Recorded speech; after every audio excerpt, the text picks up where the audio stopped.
Okay, for everyone who is online, again, Jai Jinendra and Pranam. My name is Harshita, and I am one of the co-chairs of YJ this year. And we have the immense pleasure and privilege of having Rishi Zaveri join us to share some of his stories. As a Diksharthi, if you're familiar, Rishi grew up in the United States. It's very uncommon for someone to grow up here to take Diksha and leave their life as they know it to go back to India. But he has very willingly and generously donated his time in various events throughout the past few months. So you may have seen him at your local Sam speaking about what his experience was like and understanding how to take Diksha and kind of what his motivations were behind that decision. And so while he shared that over the past few months, today he's going to touch on that a little bit and then also speak to a specific experience he had doing Vihar in the summer of 2017.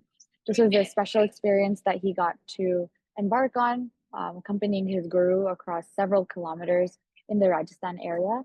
And we hope it's something new, something refreshing. And when he first shared these stories with me, my first thought was that it's a very packaged way to share very key lessons that he was able to take away from his surroundings. And to have the ability to glean that to begin with is a very special and unique thing as well. So hopefully with him on, he'll be able to kind of walk through that a little bit more. He's in transit and he's about to hop onto his computer. So just give us another 30 seconds to a minute and we'll go ahead and get started. During the session, if you do have any questions, we're going to flash a QR code in just a second, and that will help you submit your questions to us. We'll go through and in the back, we'll make sure to consolidate those questions and ask the ones that are the most pressing. And at the end, if there is a few minutes, then we'll have people unmute and be able to ask questions themselves as well. But the chat is open, so if you do have any questions or want to voice any thoughts during the session itself, please feel free. And he's just joined, so we'll go ahead and get started.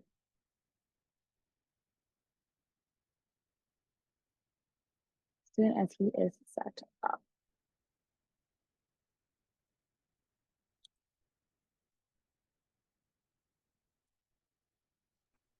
Pranam everyone.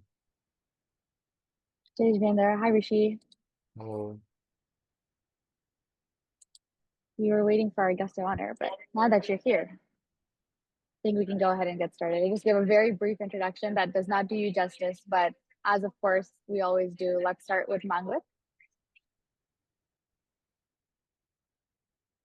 Namo Arihantanam, Namo Siddhanam, Namo Ayariyanam, Namo Vajjayanam, Namo Loe Savvasahanam. Esho Panchanamukaro Savvapavapanasano, Mangalanam cha Savvesim Paramam Hare Mangalam. Mangalam Bhagavan Viro, Mangalam Gautama Prabhu, Mangalam Stulibhadraja, Jaina Dharmastu Mangalam. अज्ञानतिमिरान्धानां ज्ञानाञ्जनशलाकया नेत्रमुन्मीलितं येन तस्मै श्रीगुरवे नमः. Thank you very much. Again, a huge shout out to Rishi for spending his time with us tonight. Like I mentioned, we'll have him walk through a little bit of his initial journey and the decision that he made to take Diksha. And then following that, we'll jump into some of his stories from his time in Bihar. But to get started, maybe it's best that he introduces himself. Rishi, if you want to give a quick background about who you are for anyone who might be unfamiliar. Thanks, Harshita. So very quickly, I was born in India, but I moved to the US when I was 2.5. I came straight to Detroit and I haven't left since. Spent the last 27, 28 years in Michigan, part of the Jain Society of Greater Detroit.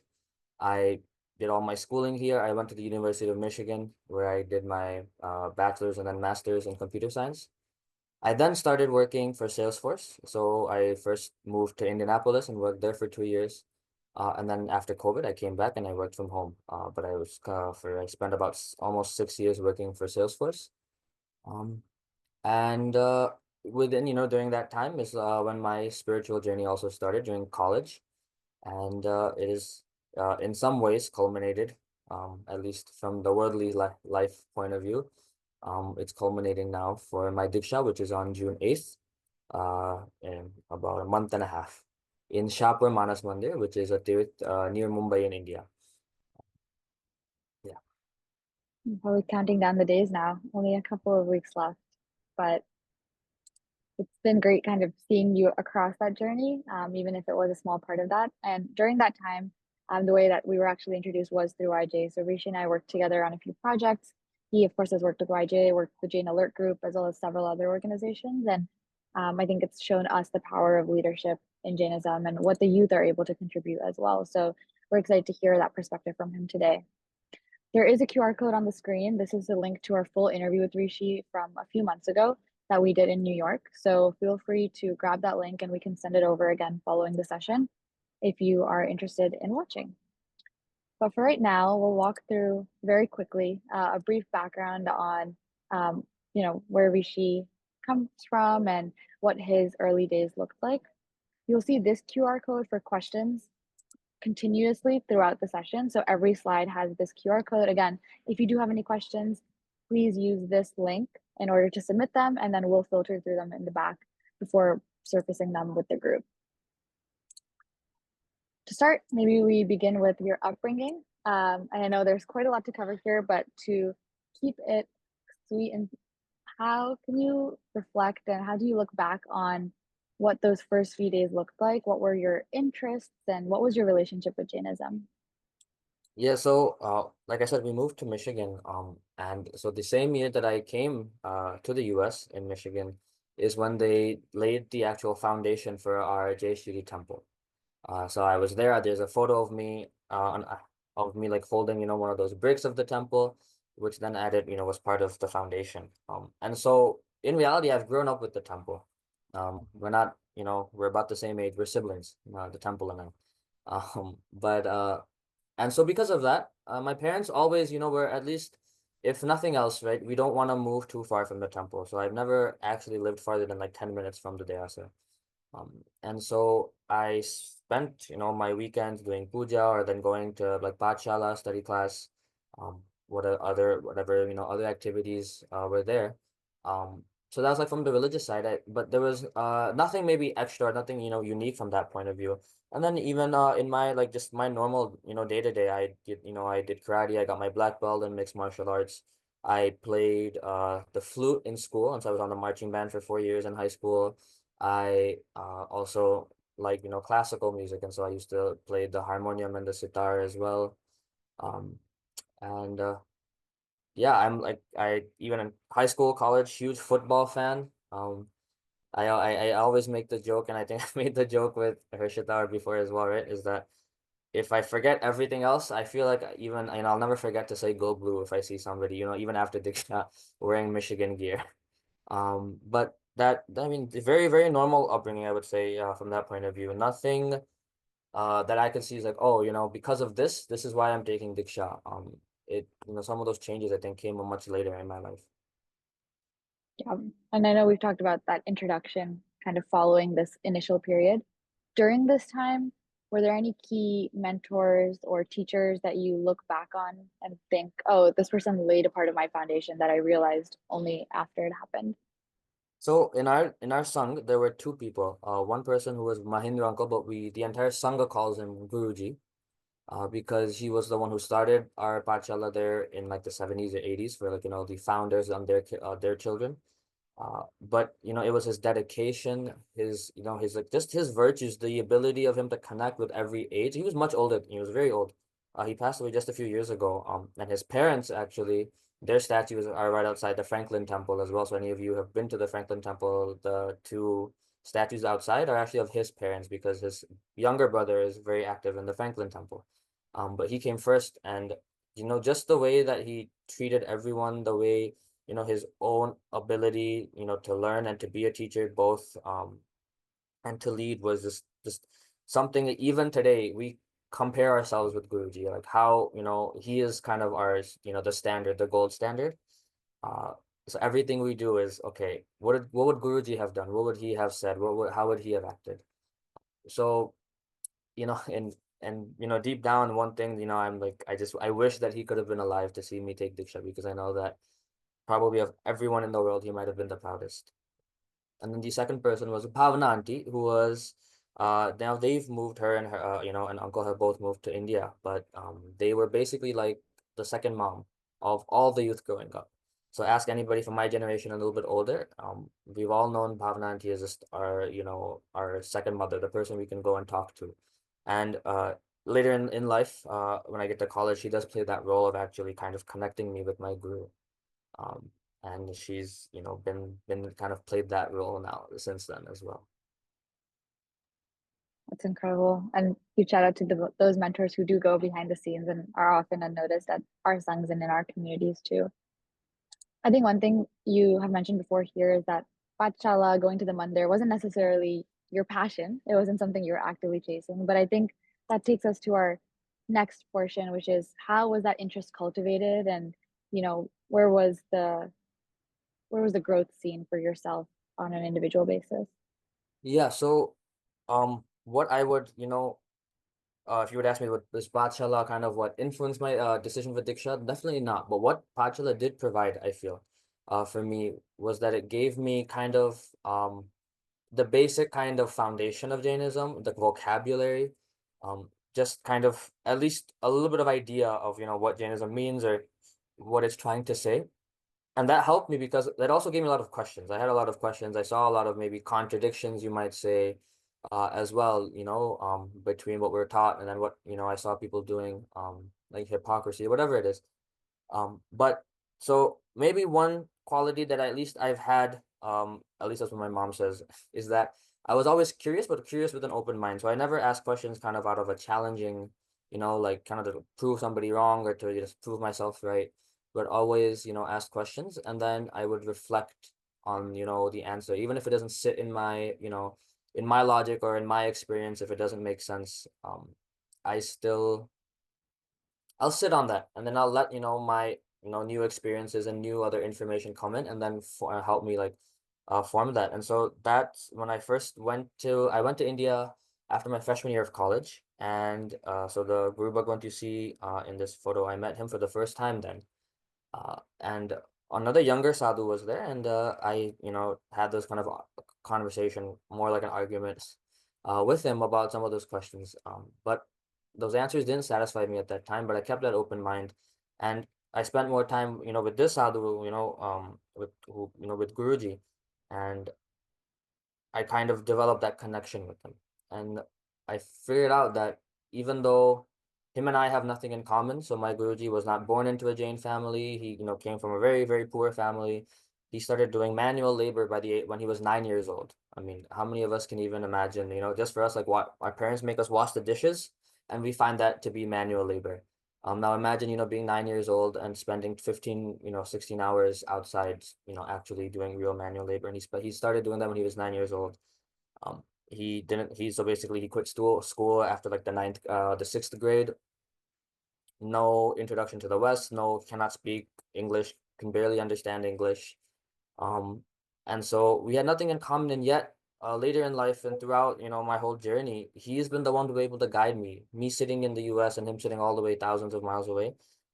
He doesn't need actually to know how things work. He understands how the world works in general, and just to have that, be able to connect with him without any maybe that commonality was I think quite astounding, and it's because of that connection that I had with them that I was able to reach to this point.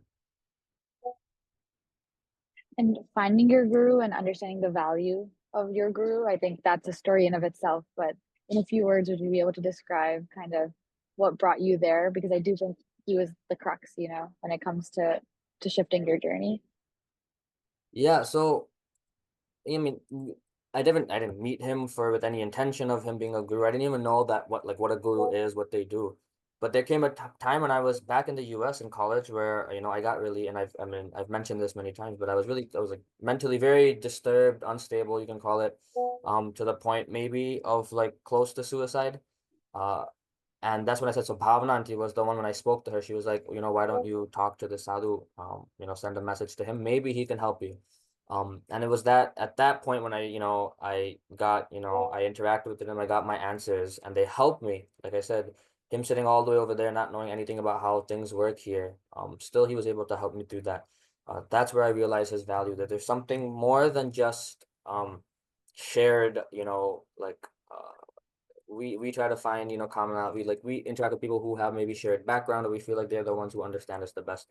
But that kind of his this interaction actually kind of broke that kind of thought process for me. And since then, anytime he tells me to do something and I do it, I've realized that I've always benefited. And if he tells me not to do something and I do it, I've always regretted it.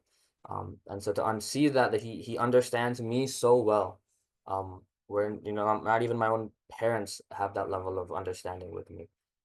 That is, I think, what really helped me, like tied me to him. And I think the stories we'll talk about today will even delve further into that relationship. So I'm excited to get into it. I think the final thing here is really talking about the conviction that you now have. For a lot of us, even for me, after months of talking to you about it, it's hard to imagine leaving everything. It feels like this huge loss. I feel like I'm going to lose you, as I'm sure a lot of our community is as well.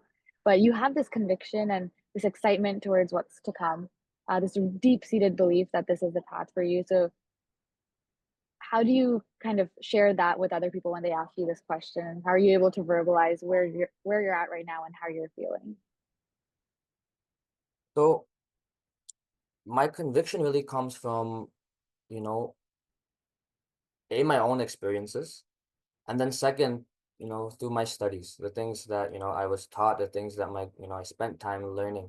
Because if I want to make a decision, I want to get all, take all, all the experiences and then make a decision. Well, it could take, there is no saying how long, right? So many times we learn lessons not by experiencing it ourselves, but seeing other people go through those same things.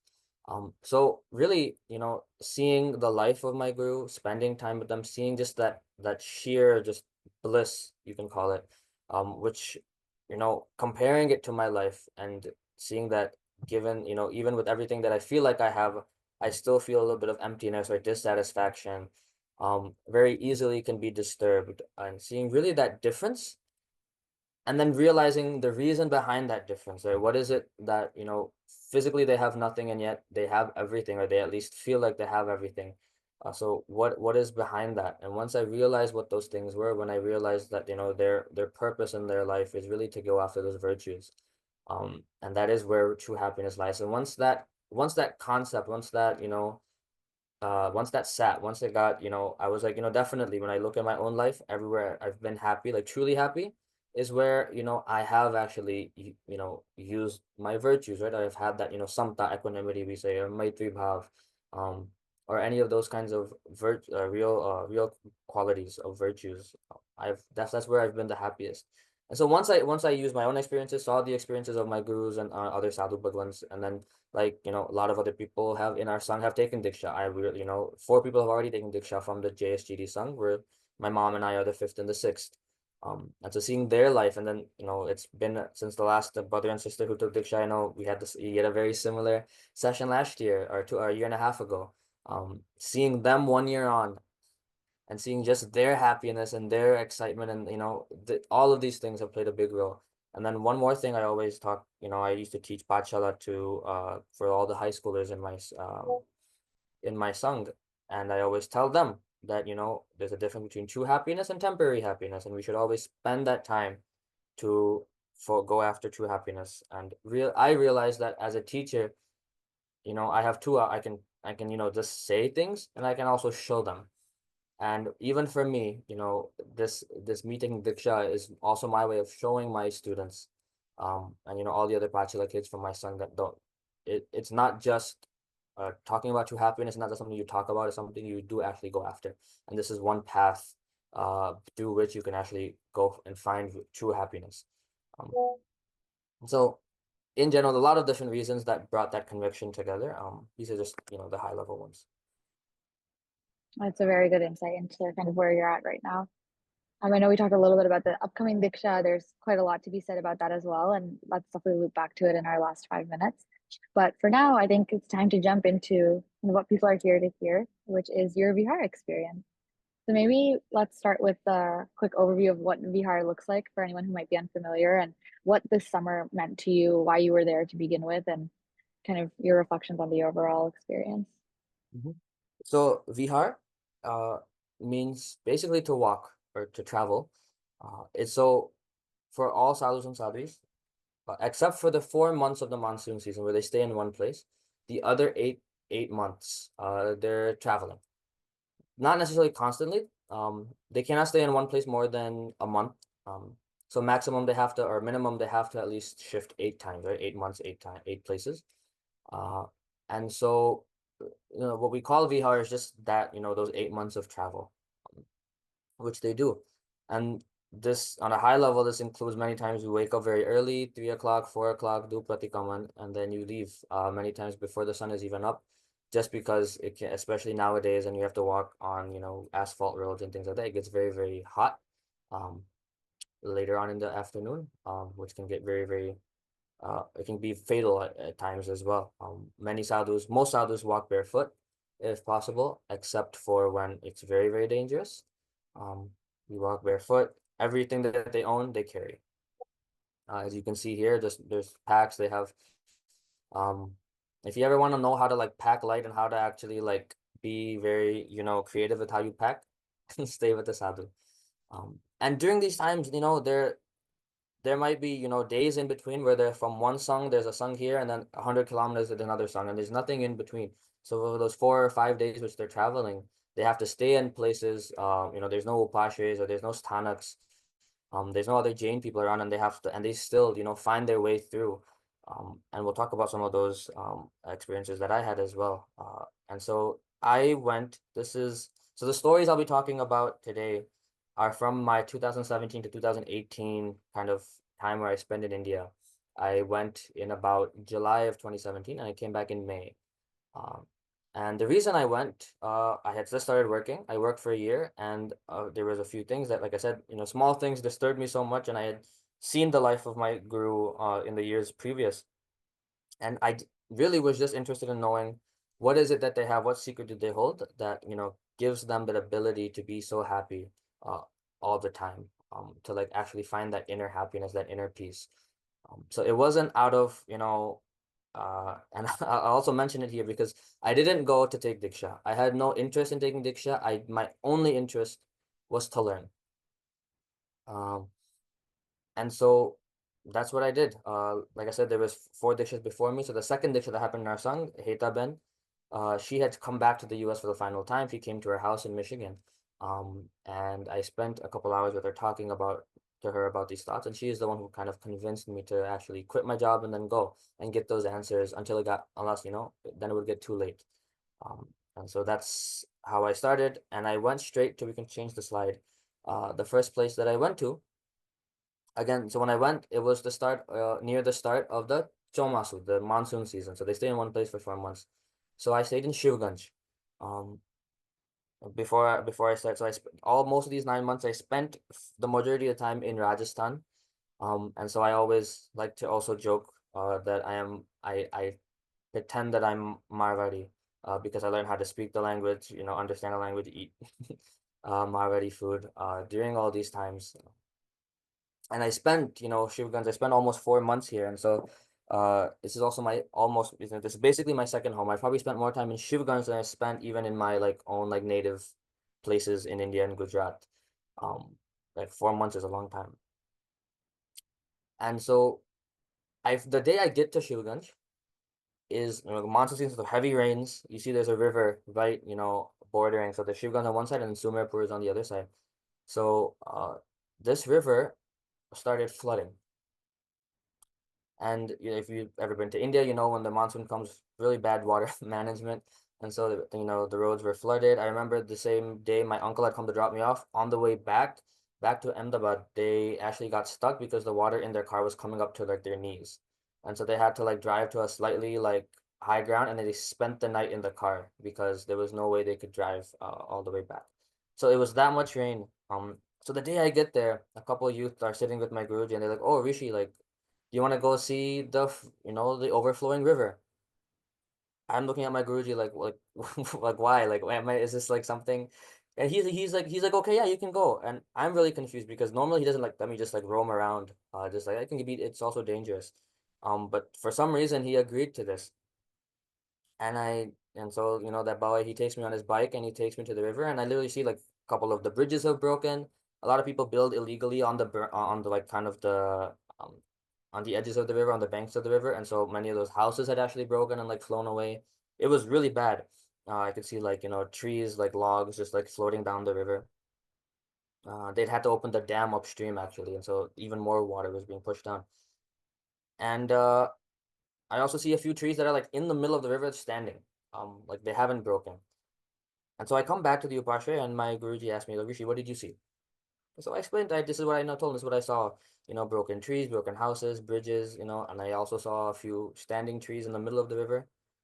And so he tells me, Rishi, do you know why those trees were standing when all the other trees had fallen? I said, I don't know. He said, see, the trees who stand during a flood are the ones that know how to bend. It's the trees that don't have the ability to bend. When that force comes that's stronger than them, they're going to break. And this is not just a rule of biology, this is also the rule of our life. The more we learn to bend, meaning the more we learn to be humble, the more we learn to accept things, the more we learn to go with the flow, the less likely we are to break mentally, emotionally, right? The more we fight against the currents, the more we, fight against ourselves or fight against things we cannot control, the more likely we are to break. And so now at that point I understood, okay, this is why he sent me to go see this. Right? Maybe him just telling me to be humble, right? Like he could have just played the Kendrick Lamar song. But instead of that, right, this is how he showed me that uh, you know, this is why uh this is how you'll stay strong. When we were in Shivganj, so many times multiple groups of sadhus will do, a Chatur Masa Chomasu when they stay for the months together. And so there was one other sadhu with us, ViraagRatna Vijayji Maharaj said. So what had happened is he was a disciple of a very, very famous Acharya Bhagwant who has written many, many books, many of which very story books, many of which are also in English, kind of and so I'd read slightly a few of them. But he was the last remaining disciple. And so he had also very bad medical issues where, every day like he would get like pimples and or like he would like bleed from his waist, like even like the cloth, they wear cotton cloth that's very light, and still that cloth would be itchy for him, and he couldn't, like, it would be very, very, very hard to just like sit there because he's constantly bleeding because of the friction. And so he didn't move around much. He did Vihar like from a small village to another village, and he kind of like around in the same area. He didn't do very any long travel. And so my Guruji had kind of been asked, by, the biggest Acharya, then, you spend these 4 months with him because he's alone. So Sri Maharaj Sahib, he's much older. He was in his 60s. He couldn't climb stairs much either, so he would stay on the ground floor. We would all stay. Ground floor is kind of what we would call the first floor, and then second floor is the first floor in India. So bear with me if I kind of do that. So we were on the top floor, he was on the ground floor, and he because he couldn't climb. And so every morning, my Guruji would go down. See, my Guruji is a Panyas. Panyas, you think of kind of the hierarchy of gurus. You have Muni, Gani, Panyas, Upadhyay, Acharya. So my Guruji was on the third level. Sri Ratna Vijay Maharaj was on the first. He was still a Muni. So in hierarchy, uh, my Guru was higher than him. And yet, he would go downstairs. He would ask, Shri Ratna Maharaj, do you need anything? How can I help you? He would go and get the gochi for him so he didn't have to himself go out. Uh, and he would just spend time with him, talk to him. Even though my guru can make all the decisions he wants himself because he is the eldest, he's the most senior rank wise. Even if he had ideas he wanted to do something, or any of the younger sadhus wanted to do something, he would say, don't ask me, first ask him. See, this is many times we think because we have a higher rank, because we have these abilities, we have these skills. So the other people, even if they're lower, if they don't have maybe that same kind of skill, that we don't need to take their advice, we don't need to take their thoughts, we don't need to, we should be the ones making those decisions. That's not how my guru thinks. The quality, that virtue that I always talk about, the virtue that he has there is Vinay. Vinay is that ability to make yourself smaller in front of someone, to bow down in front of them, even if you don't have to, even if in the outside world, you deserve to have the greater respect. You yourself internally give that other person, more respect than the outside world might think that they deserve. Um, and so Srila Tamar Sahib had a very, possibly staying alone, having a lot of these medical issues. He had a bit of a temper.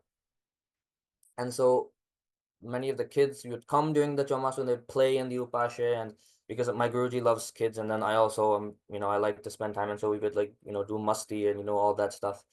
And so they'd be running around, they'd be shouting, and so he'd get really angry at them, and he'd be like, please, like be quiet or leave, don't come here. And so at the start of these 4 months, he was angry, but my guruji, the other sadhus, he saw how my guruji treated the kids. My guruji also understands, that they shouldn't be, doing so much mischief and stuff.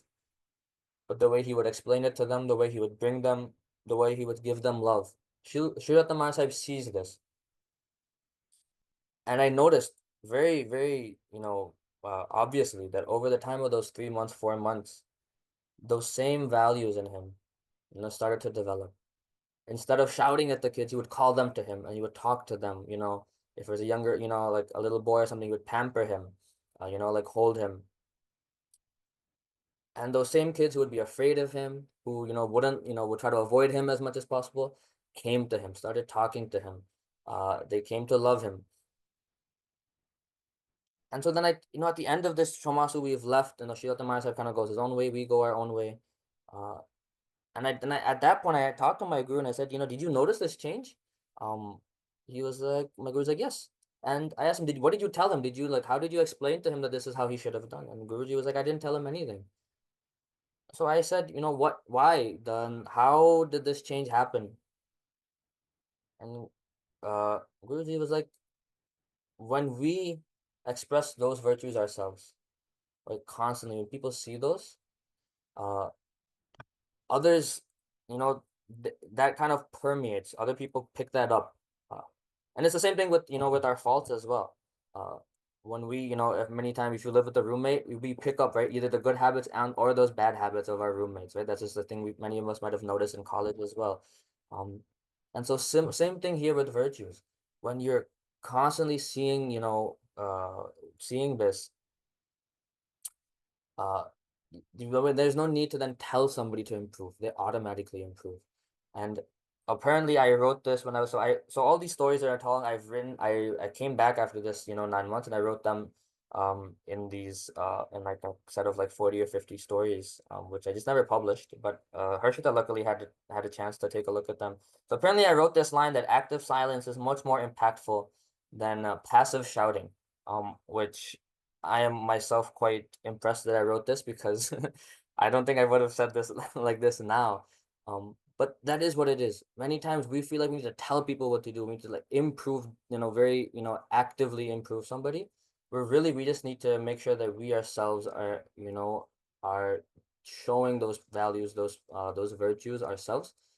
People, the change that happens in people in that way versus it being forced is going to be much more permanent, much more long lasting. You can go to the next. So those 4 months are over, and now we leave and we do Vihar. And we go to this small village of Mortal. It's in Gujarat, actually. It's right on the border of Gujarat and Rajasthan.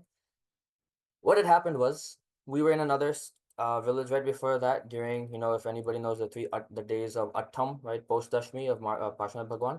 So we were in this other village of Duva, and we were leaving because now the Attam was done and we were leaving. And when we were leaving, one of the Shravaks who was there during those 3 days for the Attam asked Guruji, where are you going? And so we said, we're going towards Sanchor. Sanchor is a very famous city in Rajasthan. And he said, on the way, on your road, about 10 kilometers from here, is a small village of Morto, and I live there. So I request you to please at least spend one day there. And so Guruji says, oh, how many Jains are there? She says, like, it's just me, it's my family. So Guruji's like, okay, that's a little bit harder because then maybe it's uncertain if they will get food or other things. So he said we cannot maybe spend the night, but we'll reach in the early morning, we'll stay, spend the afternoon and the evening, we'll then go ahead, we'll move forward. So he accepted that, and so because since now he knows that we're coming, he kind of went ahead. Uh, when you do Vihar, many times, different sadhus, everybody has different speeds. And then people leave at different times. So my Guruji was about a half an hour ahead of me. Um, and I basically, uh, I'm like maybe half a kilometer from the village, and I hear kind of drums beating. And if anybody has spent any time in India during any like election seasons, people like you might have heard there's always rallies and stuff all over the country, all over the countryside, in the villages and towns. And this was the election season in Gujarat for state elections. And so what I thought I was hearing was basically these drums and stuff because somebody was holding a rally in this village. Um, I get to the village and I don't see anybody, and I like my Guruji and the people with him are already like they're much ahead. And so I call, one of the other people who was with my Guruji, and I ask him that, where are you? I need I need to know where to go because I was kind of by myself at that point. I kind of got separated. And so the boy tells me, "Hey, you see all those people to your right where there's like a whole bunch of people like leaving kind of onto this main road?" I said, "Oh yeah." They said, "Go in that direction and then like kind of go from where they came." And so I start in that direction. And again, I see these people in if anybody's been to like a village in Gujarat or Rajasthan, people, even they wear big turbans, they wear like these dhotis and kind of like a vest kind of clothes, especially in the villages. That's their traditional clothing. And most of those people, if they have a red or a white, turban, they're also like sarpanches, so they're like the village chiefs or important people in the village. Um, and so I see a lot of people, so I'm like, "Oh, this is definitely a rally." So I walk in that direction, I get to the house where I'm supposed to go. And when I get there, somebody tells me, and then I asked Guruji, "Did you see, there was this whole rally going on? Did you have to pass through that?" And he says that rally, that wasn't a rally. He said what happened was, now again, there's only one Jain family in Moito. All the other villages around, this village, they're all farming villages, no Jains. But this one family, their job, they run kind of, they're like the grocery shop or like I don't really know a direct translation, but Karyana is kind of what they call it in like Hindi, in Marwari or Gujarati. But they're the ones who like buy the grains and all this stuff from all these villages, and then the ones who like sell it and all that stuff. So that's what their job was. They were like they were like the main merchants of their outlying region. One family, but their relationship within their own village, with all the other villages around them was so strong. Um, that within 2 hours, it's only been 2 hours from when we left from that village to come to this 10 kilometers. In 2 hours, he was able to gather over 100 village chiefs, leaders, other community leaders, to come and wait in at the entrance of the village for when my Guruji came. That it's not about how many people he could get. It was, what impressed me was how could he have that much influence, right? And these are village chiefs, right? They have they have that ego. They're not even Jain, right? So then why would they come for a Jain saint or, somebody that they have, nothing to do with? But it was just for the relationship with that one Shravak. So imagine what qualities, what integrity that Shravak must be dealing with every single person around him, that those leaders were at really at a snap, were ready to come when he called. We many times don't realize the power of our own character. This is what I understood from this, is that our character really has much more influence than we think. The people who really are the people that who are around us. If we want the right people around us and we want the best people around us, we have to work on our character. Our character is what really brings those people to us and what attracts people to us. And at the same day, yeah, sorry, yeah. So then the next day actually. So in the evening we reach another village. That evening I start getting a little bit pain in my neck, kind of lower no lower neck, upper back. And the reason is in college I was on the RAS team. I was captain for 2 years, and one of those years I actually had sprained my neck during a competition. And I was told not to dance or not to, do take no more strain on my neck for 2 months. But kind of being young and, restless, I guess you could say, I had a competition the weekend right after, and so I decided I would just take a bunch of painkillers and then dance that weekend. And that actually kind of basically worsened my issue in my neck, and I basically now have like a permanent kind of weakness in my neck. And so once in a while, if there's too much stress or if it's too cold, if I sleep wrong, I basically get almost paralyzed for like, from the like my lower, about like half my back, where I can't really turn my head much. And it lasts for about a couple of days. So I started getting like it started a little bit that night. The next morning we have to travel almost I don't remember, maybe about 20 kilometers to get to Sanchor. We decided we're gonna walk 13 kilometers. There was another place we could stop and have nokashi, right, breakfast, and then walk the remaining 7 kilometers. That morning, I wake up. I'm doing pratikaman. I can barely bend. I can't move. But I don't tell my guruji. I don't tell anyone, and I just kind of work through the pain. Right, I was like, oh, I've done this in Ras. This is fine, right? Like, that's no, I can do this. Uh, but also I don't have any painkillers. So whatever, however it is, I'm just gonna push through it. And so I walked those 13 kilometers, basically just like straight line. I can't I can't even move like this. And I walk those 13 kilometers. I get to the place where we're stopping for Nokashi. I do my Nokashi. My Guruji realizes very quickly that something is wrong, because like now, like if he sees me like walking, he just sees me like, and he calls me, like I'm not like turning my head. I'm just like completely turning my body to talk to him. That's how he realized something is wrong. And then he asked me, and I tell him that this is what happened. And he said, okay, he said, now we have the remaining 7 kilometers. You're not walking. Oh, we'll find a ride for you, and you just go. I'm like, absolutely not. I pushed through 13 kilometers. Uh, I'm gonna do the 7. It's fine. I can handle it. And Guruji is very strict. He said, no, you will not walk. I will sit you. I'll make sure you get into a ride, into a car, and you're there. And there's, like I said, there's this thing, your Guruji, you can, that surrender to your Guruji is of utmost importance. And so then I don't really argue much more than that. I sit in a car and they drop me off to where we're going.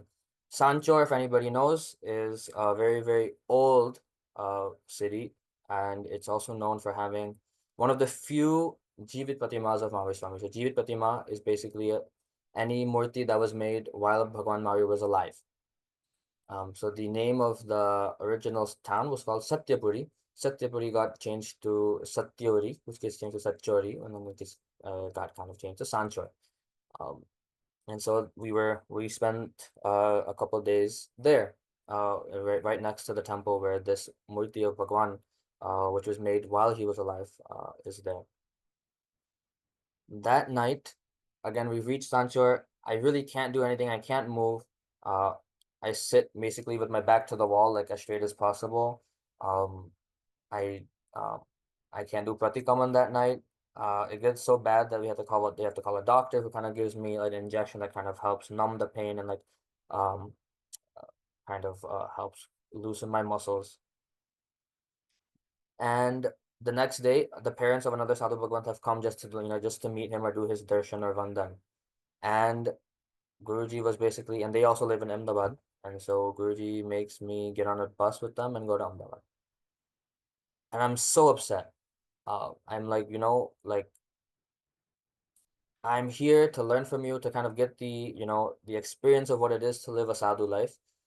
Even if I'm not gonna take Diksha, I still want to know, right? I know that if this was to happen to a real sadhu, if this was to happen to my guru or another sadhu, they wouldn't be sitting in a car, they wouldn't get sent home. So why are you doing that to me? And I was really upset I went home for about 10 days before I came back. But when I look back like looking back, I realized that my guru, he always has a much longer vision. He's not just seeing the present, because his goals for me is that I can study as much as possible, that I can, actually get uh the real understanding of what that life is and not get distracted by, physical issues and things like that. And so him sending me home was not, calling me weak or thinking that, I wasn't up to the task, but it was so that I can get, I can recover faster and I'm back and able to study and able to, do those actual daily activities much better. But what that, and the other thing that it also gave me is that it gave me that conviction that, even though I couldn't do something, I felt so bad that I couldn't do it and that I couldn't push through, that later on in life, when those same kind of issues came up, because like I said, this back issue happens to me at least once or twice a year. Uh, Even in those times when it's maybe unbearable pain or it's like nearly impossible for me to like stand or walk, I still did patikam. There was a time during a few years ago where I had gotten like maybe some sort of virus, almost like chikungunya, where like your joints almost freeze up. I couldn't sit. My hands, I could like barely move, like bend my fingers. And even on that day, I did pratikaman standing up with through all that pain. And so I realized that the vision of my guru was this was the first maybe time that I experienced this happen to me. And he kind of helped me build that, that conviction that okay, next time I'm not gonna do it. Even though the first time he kind of forced me to, take a step back, it actually helped build my conviction for later in life. And so it's that vision, is that very long-term vision, which I think uh, is very rare, especially even, in this our day-to-day life. After Sanchor, I go back to Ahmedabad and I come back and we come to another very famous place called Nana, again in Rajasthan. Nana is another place where there is a Jivit Pratima of Maharaj Swami. In about a very short area in Rajasthan, there's about three such Pratimas of Bhagwan Maharaj Swami, which were made all during while he was alive. And each one is very different, different sizes, different stone. Each looks very different, and each have their kind of own kind of stories behind them. We're in Nana because specifically one uncle, Jayanti Kaka, as I call him here. He's taking Diksha. He's 60 years old. He's had, he's wanted to take Diksha for a long time, but he also obviously had family duties and all those things. But when some of those duties were over, he takes permission from his wife and he says, I don't want to take Diksha just yet, but I at least want to start learning. I want to at least, get, an understanding of what that life entails or, at least to study.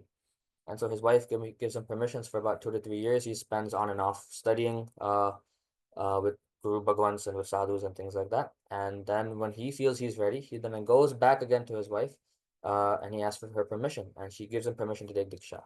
And they lived in Ahmedabad, but their like original village was Nana, and so they came one last time to Nana.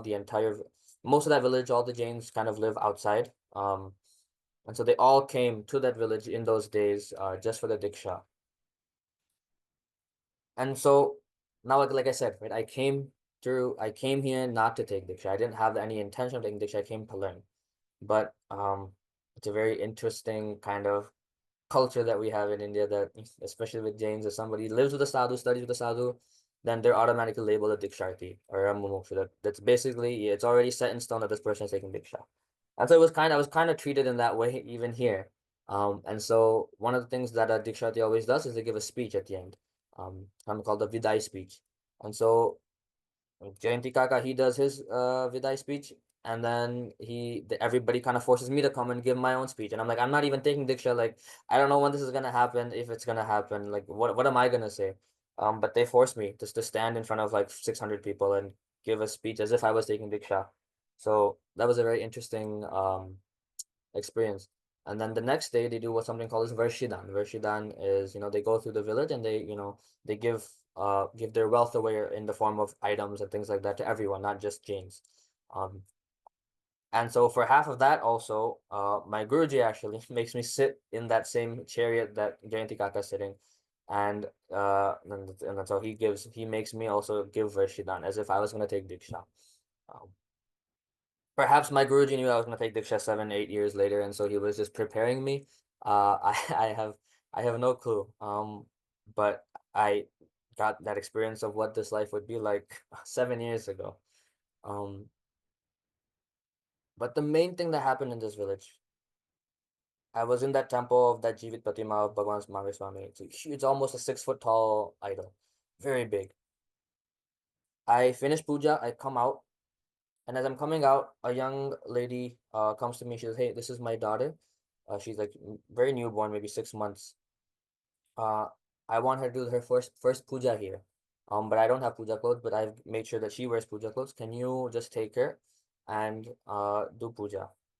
And I am like, I've never held really a 6-month-old baby before, and let alone made her do a puja. But very, very gently and also half like scared, nervously, I take the baby inside and I make her do at least just like one puja to like one place on the idol. And I come back outside and I give, this woman back her daughter.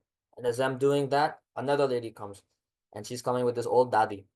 And she says, I'm the nurse for this daddy. She's very old, but she's really wanted to do puja. Um, oh, sorry, I forgot. And so when I was doing the puja of this, this baby, she was crying the whole time. But as soon as, I take her inside for do the puja, she stops crying. And I take now this daddy, she wants to do puja. So that again, the nurse is like, I don't have puja clothes. She has puja clothes. Can you please take her inside and make her do puja? So I take the daddy inside. Now she's like 80 in her 80s. And she does puja. And when she's doing puja, she starts crying. Because I mean, I never asked her, never talked to her, but I would imagine it'd been many days, maybe months even before, since she had done puja. And she inside, she must have just been, uh, just wanting to do it. Now this whole this thing happens, and during this whole, this series of events, there's like a young couple with their kids doing Chaitya Vandan, and during Chaitya Vandan, one of the things we do is we sing a stavan, right, a song. And that song, I'm listening, to the lyrics of the song, and they're talking about, you know, uh, kind of the inner like desire for Diksha, the inner desire to kind of leave, this almost illusory world and to, use what we've been given, the youth, the strength that we've been given to actually make something useful of our life, uh, on the spiritual path. And for me, at that point, I do the Dadi das puja and I leave. I start crying because what I realize is that there's some sort of message perhaps that I saw a baby at her start of her life, right? She does puja. A lady at the end of her life who's doing puja. We start and end our life with these, really, really uh good auspicious things. But what about in between? It's the in between that really, is where we actually make or break our life. And is it um do we ever think about, having this greater purpose in our life? And to use, we have five good senses, we have a healthy body, we have a healthy mind, we have we're not struggling for any necessities. We have all these things. Are we actually making good use of our life for ourselves and for others? Um, and so this thought, just because of these 10 minutes that of this interaction here, really got my mind to think. It's like, how much actual value am I getting from this life? Could I get more? How could I squeeze every last bit of that value from this life? Um, and so at those thoughts, kind of bring me to tears.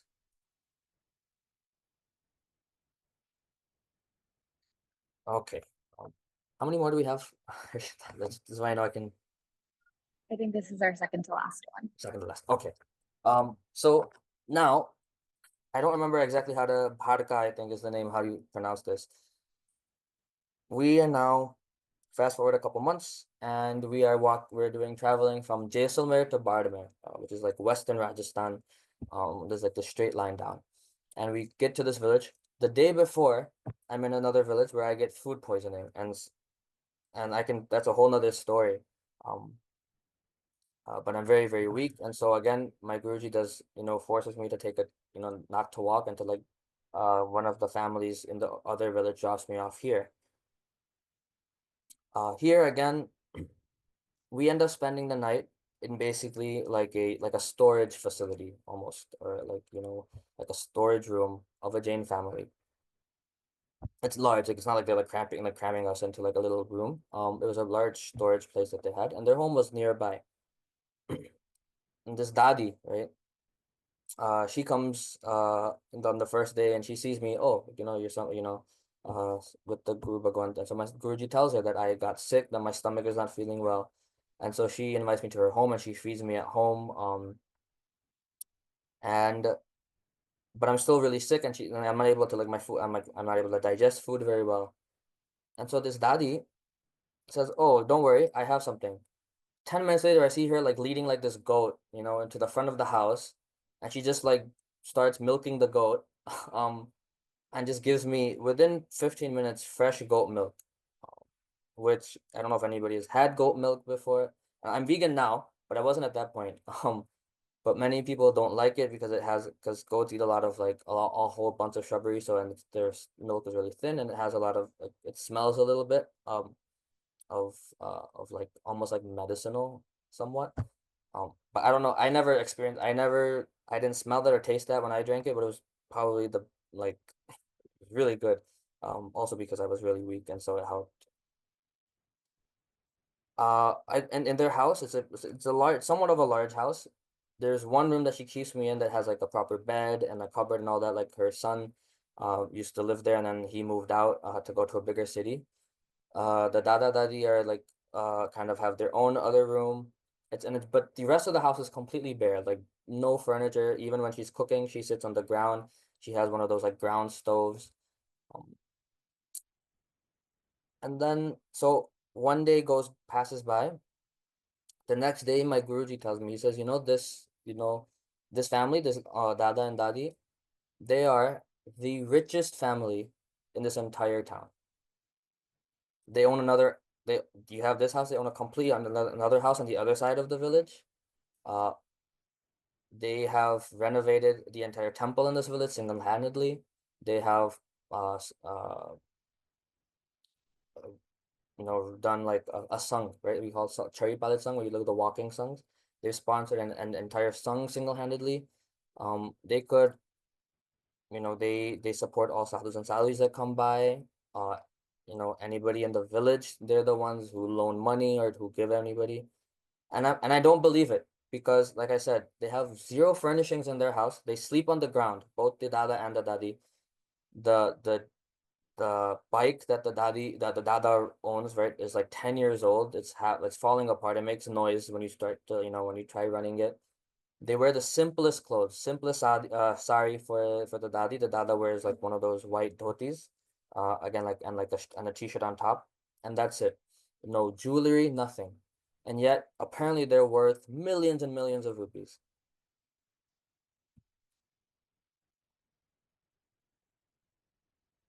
The simplicity that our ancestors and our elders have had, we've lost it. This is what proved it to me. Is that we many times we think that you can either be very rich or if you're Jain then you basically um you cannot actually have wealth because that's against our parigraha. There is actually a more middle ground where based on they run their business, they do all that with integrity. um they make all that money but they don't show off that money. They spend that money for good causes. They don't let that money basically rule over them. This is what our ancestors used to be. It's us, we've moved to cities, we've kind of gone into the show off culture. Where now, if you have that money, you have to show it. If you have the money, you have to entertain people. Your weddings have to be huge, your parties have to be huge. When you give, you also have to make sure that your name, people acknowledge that you're the ones who've done it. This Dada and Dadi, zero. The level of their humility, the daddy would call me brother, bhai. She's like 65 years old, and she would ask me to call her sister. And I was like, absolutely not. Like, you're like 40 years or 45 years older than me. I'm not gonna call you sister. But that's the level of humility that they have, is that they see everybody as their own. They don't see money as, as this thing that they have to run after. If they have it, it's good. If they don't have it, it's good. But you live life simply, and you use that money for everyone else and for those around you. We are the ones who run after the next promotion, the next job. And that simplicity of mind, of emotion, is something that we have to bring back, recultivate. Final story. Mali, this is not the country of Mali. This is actually the town of Bardhaman in Rajasthan. This is one of the last places that I was until I came before I came back. We're here for about 15 days. The Upasha that we're in has two entrances, kind of one on the main road and the one kind of that like there's like a gate that kind of goes into like the small gully. Um, so we entered the front gate and then my Guruji they said decided to basically uh set his area as right in front of that back gate. Um, it turns out that that entire gully was basically populated by people like a group of people called Malis. Malis in Rajasthan, Gujarat are kind of like the society or that group of people who most of them are like vegetable sellers. They're florists, like they sell like fruits, vegetables, flowers. Um, the Mali technically means the one who tends the garden. So they're gardeners in the old times. Now they kind of switched their roles, but they kind of still they're the ones who deal with produce and agriculture and selling. And so there was like that entire gully was just basically call it Malioki Gully, right? So all the Malis, all those families, they live there. And so their kids play in that gully and all that stuff. And so we got there, those kids were playing there. Um, my Guruji settles down there. Another trustee of the Sangh comes and he tries to talk to Guruji. Now those kids, I mean, they're playing, they're not in their own world, and so they're making noise and screaming and running around. The trustee gets upset and he says, you know, why don't you move somewhere else? He shouts at the kids that, don't you see there's a sadhu bhagwant here, there's a monk. Don't you have respect? Go inside your house, don't come back. My Guruji stops him immediately. He says, let them play. If you need to talk to me, we'll go somewhere else. But because of me, if somebody else, feels that hesitation of living their life, of having to kind of, do that, then that's not something, then I need to change. And so that incident happens that same day. He gets the caretaker of the Upashray to get the keys to the back gate because that back gate was locked, and he asked me to unlock it. Uh, I unlocked the gate, and now all these kids, for the first time in their life, have they seen this gate unlocked. Um, and so they kind of come in. They're curious. They've never seen a Jain monk before, and or they've seen them never like interacted with them. So he calls them, and so all these kids, 5 years old, 6 years old, 10 years old, they all come and they sit with him. And my Guruji has this amazing ability to just talk with anyone. Uh, and now for the rest of these 15 days, the Upashray, the Jain kids are coming, so are these Mali's kids. Right? The kids are coming, their older siblings start to come, so much so that they hear my Guruji sing a stavan, which they really like. These like 16, 17-year-old girls they write down the stavan. They're not Jain, right? They write down the stavan, they go back home. Within 24 hours, they come back having learned the entire stavan and they recite it. So that's the connection they built. Um, one day their parents come. Now they've seen their kids always talk about, oh, we went to the Upasha, we were playing with this Sadhu Bhagwant, with this Jain monk, and it was so much fun, this and that. Now the parents are curious, they're like, who is this person? And so they come and they talk to him. And one of them kind of gains the courage just to ask him. They say that we know that, Jain monks go house to house to get food for Gotri. Um, so is it that you can only go to Jain homes? You can't come to anywhere else? And my Guruji's like, absolutely not. Who told you that? Apparently, one of the trustees or one of the Jain other families had actually told these people that, Jain monks won't come to your house because you guys don't make Jain food. And Guruji's like, as long as, you're not cooking meat in the house, we can come. And maybe we can't take any other, food, but, maybe your milk, your rotis, your rice. You're not gonna add garlic or onion to any of those things. So if nothing else, we can at least take that. And so, especially now during these days, hundreds of other people have come to my Guruji and asked him that, please come to our house for Goji or send the sadhu to come to our house for Goji. And my Guru doesn't never entertains them. If they go by accident, if they go like on their own time, but he never, intentionally sends anyone to a specific house. But specifically for these families, he takes one young sadhu and he says, you have to go to their house today and get Gochi from them. So the young sadhu goes and he gets Gochi and they're overjoyed. They're so overjoyed that they said, no, we want, Guruji, tell Guruji, we want you to come to our house. Once again, my Guruji never entertains people who ask him to come, to their house for Pagla, we call it, or any of that. But he said, for them, he goes to their house, he sits at their house, he talks to them, He gives like a small pravach and about 30, 40 people come. I was not unfortunately able to attend that because he basically forced me to sit down and study. Um, but uh but he told me about it afterwards. And these people were so happy, and they were like, many of them decided to, like, whatever addictions that they had, vyasans we call it, whatever bad habits they had, many of them took vows or niyams to actually, to stop doing those things within just that 1 hour of interaction.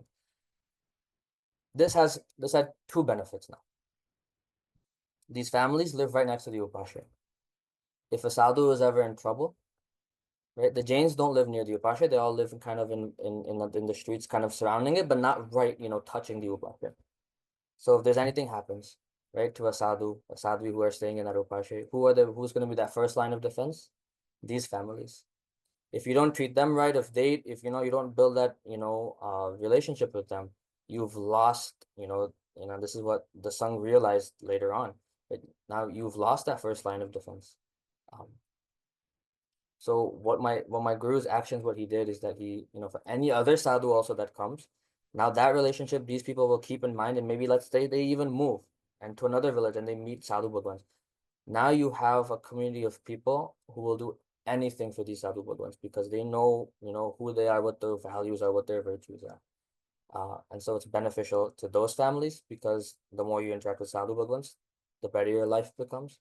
It's good for the sadhu bhagwans because, like I said, first line of defense, or, a support system outside of uh, what's already exists in the Jain community. Right? The Jain community and the Mali community, their relationships also become better because they now cooperate. They have the same intentions, the same goals. Um, so just just unlocking that door, right, of just tolerating, uh, a little bit of inconvenience, for the convenience of others, it has far, far-reaching impacts. And this is not, I mean, there's only one story that I have like this. I have many, many more of these same things happening all across India. So I think was this the last story. Yep, it's a lot of fun. I think So mhm. quite a few lessons that people are learning here too. But go ahead. I think let's start with general reflection, and then we can get into. Yeah, so fine. All I want to say finally is staying with a sadhu, staying with, these people who practice these five great vows, who practice this life, given by Prabhu Bhagwan, like Prabhu Mahavir. It is not necessarily what you're studying directly in the scriptures or text that actually will change your life. It's actually seeing their life. For me, I've learned more by just observing my guru, of observing my time with him, or how he interacts with those around him. Um, I've learned more by observing that than I have by reading any scripture, and I've read many, many of those. Um, but when it comes to actually developing those virtues, developing that actually inner happiness and peace, it's really spending like, very dedicated time with them, not like an hour a day, but days on end, when you see all those different situations and how they deal with them. Um, and so, like I said, these are only a few stories. I only, like, I cut down these stories by half. Just I was already going over, so much that we can learn from these even small interactions. And is there something to be said about your ability to pull these lessons? I think a lot of us have very many experiences that, in retrospect, we probably had this long-lasting kind of lesson we could have gleaned. But how has your ability to see those lessons around you changed, or how did you unlock that ability so we can do the same when we have experiences that maybe teach us something for the long term? How I developed that quality, I think, is a good question. I just have to think kind of a bit on it, but the reason I even started doing that is something that my Guruji himself had said. He said that, like, the world is just full of lessons. You just have to go and look for them. You have to see that the cause and effects that are happening all around us and understand what the root of those things are. Um, just seeing a single tree in the park should be enough to teach you about compassion, of selflessness. Um, and I think I might have had a discussion with Harshita, maybe you as well before. I was like, you can take anything in the world, any like sight in front of you, and you should be able to get some lesson from it if you have that, that ability. But how you develop that, I think, is first spending time with the people who do that, right? And just understand how do you know, like to see them taking, what is it they're actually noticing around them. The other thing is you have to study. If I just said like whatever I know is good, and I'm just gonna try to do what I can from this constant studying, because our scriptures are not just, they're not just like technical books or like, textbooks. They're actually, they teach you how to see. They teach you, give you those other perspectives. So the more we study and the more we kind of try to see from those other perspectives, the more we're able to learn from them. They're a good place for people to start and just be more present, be more observant about what's going on around them as well. This does conclude the stories portion of the session. So I want to give a huge thank you once more to Rishi for spending time with us and walking us through his experiences. Like he mentioned, it's just a small bit of the overall collection of stories he's already written, and I'm sure there will be more writing from him in the future as well. But for the stories that we were able to go through, and for anyone who's on the line, we will publish a recording of the session so you're able to go back and share this with your bachelor students, with your friends and family. And so they can also learn a new way of going about and living their lives in a more observant and perceptive way. That being said, we do have a few questions that we've collected. Rishi, if you're good to stay on for another 10 to 15 minutes, we can walk through some of those questions. Otherwise, we can share them offline. I think till 11 I'm okay. Okay, that sounds good. Then I'll go ahead and pull some of the questions that we've had from the chat, and we can direct them to you. So to start off, one of the questions we have is, what advice do you have for those of us who don't have much or any bachelor education to learn or relearn about our faith in adulthood, even if we are not planning on taking Diksha?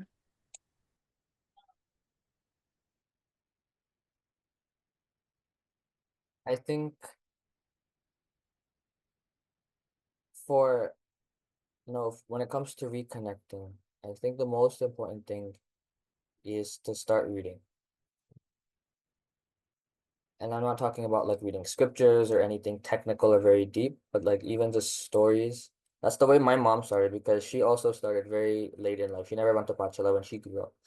And now she's reached the point of Diksha. Like you said, neither not I nor my mother ever started any of the things we did because we wanted to take Diksha. Diksha is something that happens on its own. It takes its own time.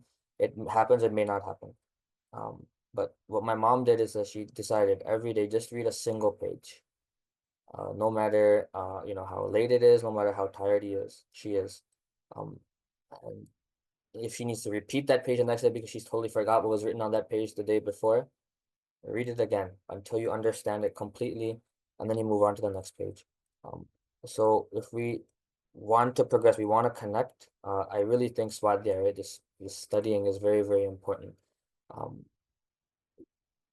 we think maybe doing meditation, all those things are more useful.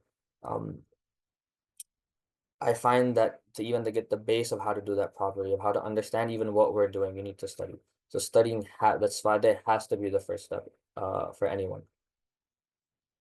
Yeah, and I know as an adult or even as someone who has just, left college, starting their working life, it can be hard to find opportunities for that. I think we have a lot of resources geared towards youth, which is incredible and absolutely essential.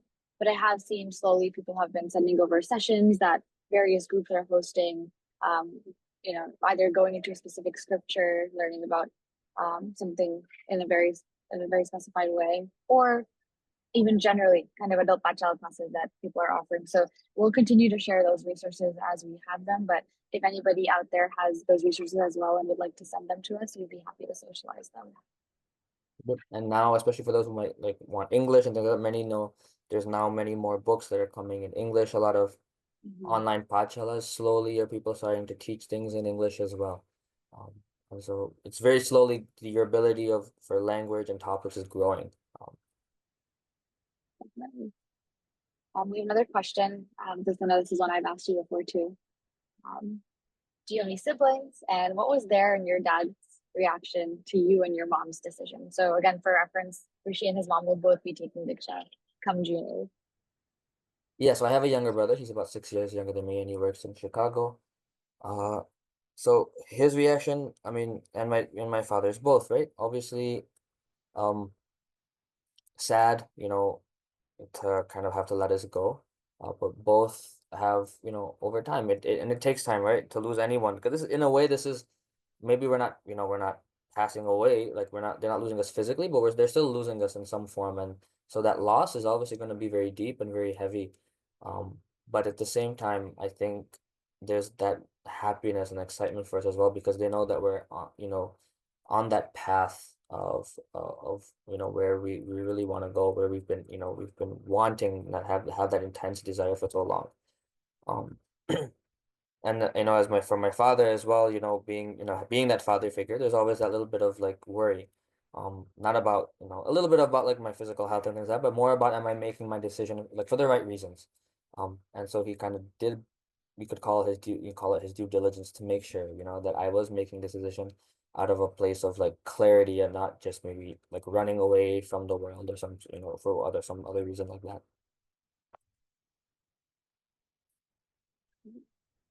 Next question is something we've also touched on before. I think that people will enjoy.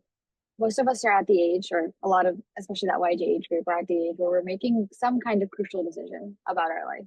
This could be our college we're going to, the career we want to pursue, where we want to live, our life partner. The decision you made definitely changed the course of your life, this life, and probably the ones after this as well. But in that, what were your guiding principles when it came to making this decision and generally making decisions? You really just totally getting like making me give that answer.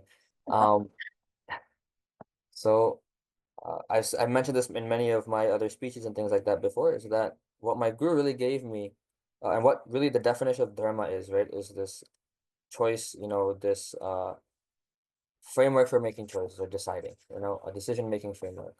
And so for me, after meeting my guru and kind of learning from him for over some time, or the last 6 to 7 years, I've really made my decisions as much as possible, um, uh, based on which choice is going to help me increase my virtues, right, or decrease my faults.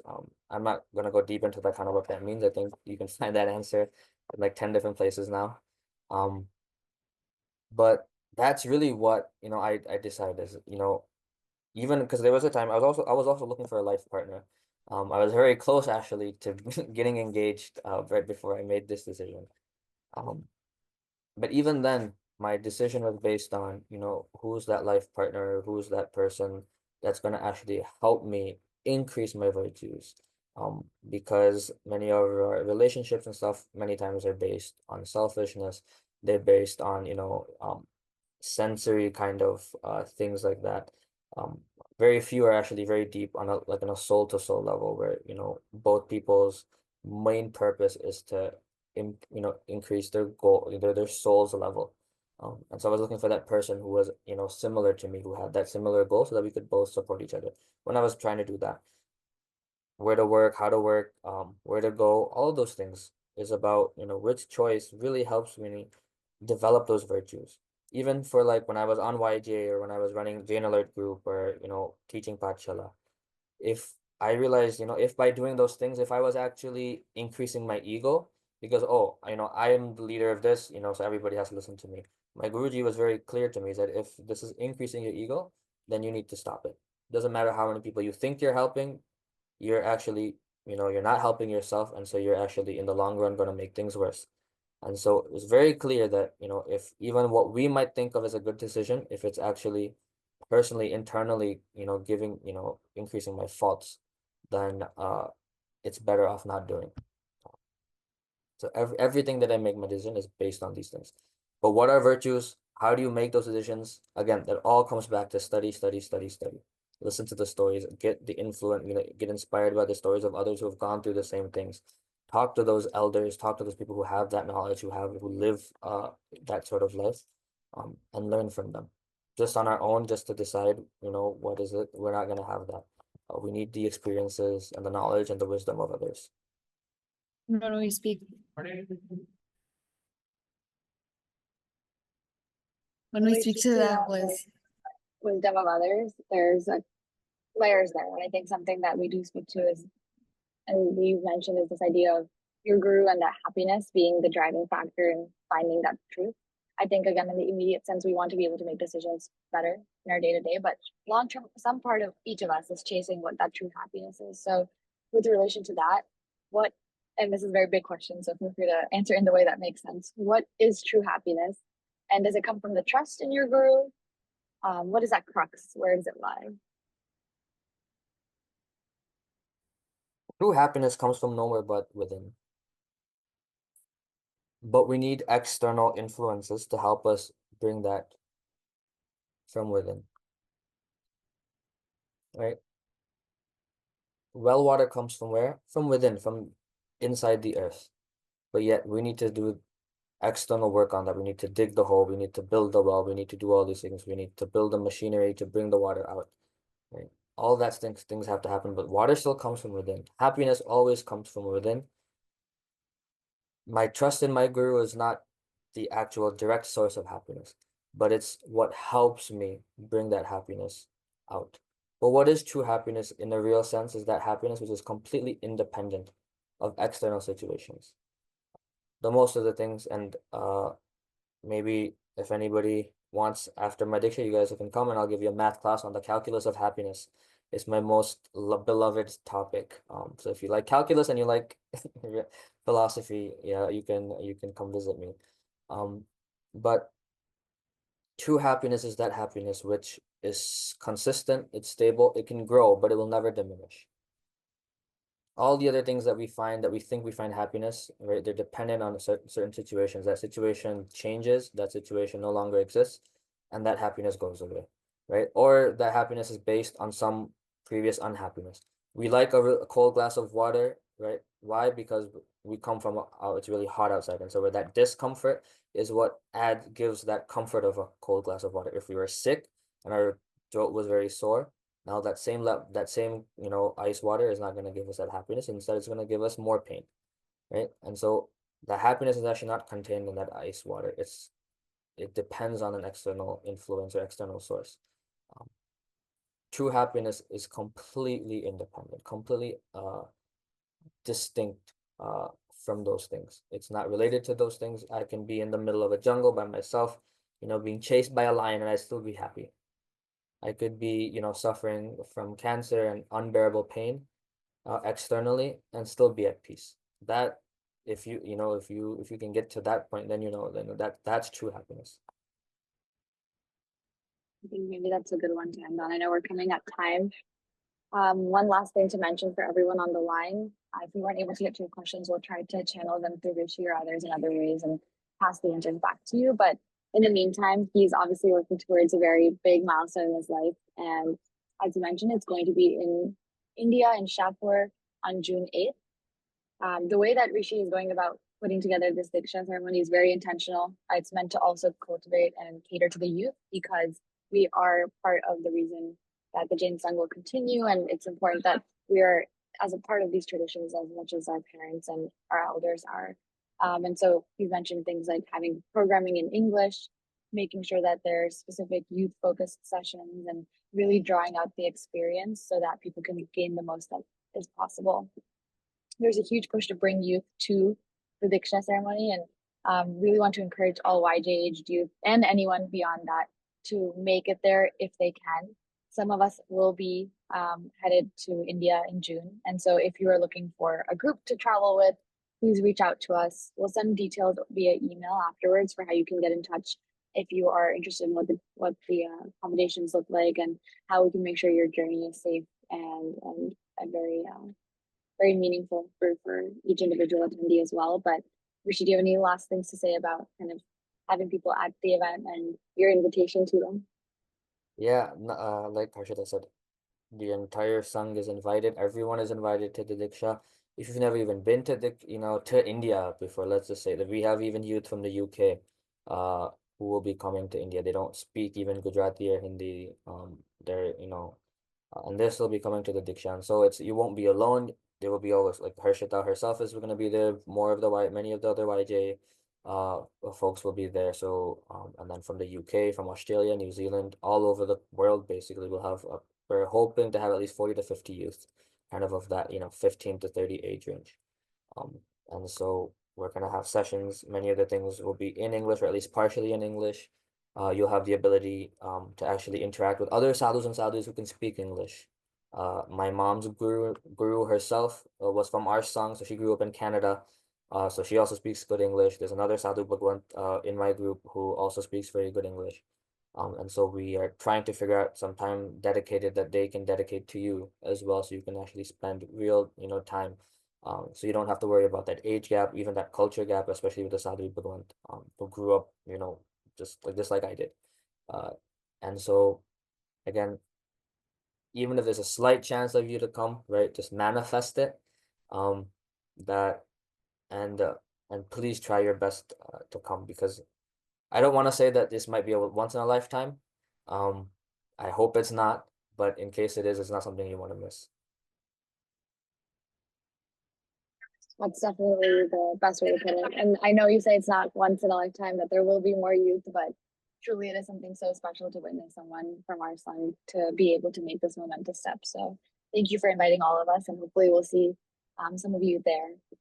With that, I'd like to close this out again with Chamidogadam if there were any errors on my part in conducting the session and hosting this, but a huge, huge thank you to Rishi for spending the time. It's very limited, and he is definitely pushing his bedtime back more than he would have liked, but it's much appreciated by everyone on the line.